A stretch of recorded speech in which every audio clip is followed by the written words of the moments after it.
ইরানের দক্ষিণাঞ্চলীয় বন্দরনগরী বন্দর আব্বাসের শহীদ রাজাই বন্দরে ভয়াবহ বিস্ফোরণের ঘটনা ঘটেছে। শনিবার দুপুরে দেশটির সবচেয়ে বড় ও আধুনিক এই বন্দরে বিস্ফোরণে অন্তত 406 জন আহত হয়েছে বলে জানিয়েছে ইরানি জরুরি সেবা কর্তৃপক্ষ।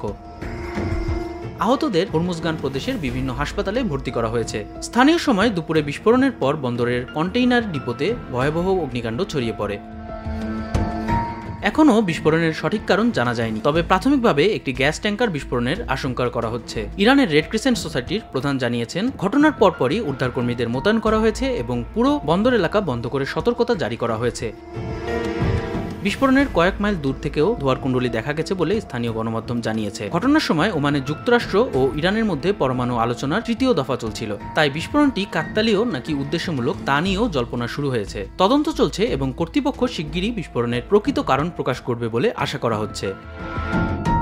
এই ঘটনায় ব্যাপক প্রাণহানির আশঙ্কা করা হচ্ছে এবং ক্ষয়ক্ষতির পরিমাণও বিশাল হতে পারে বলে মনে করা হচ্ছে।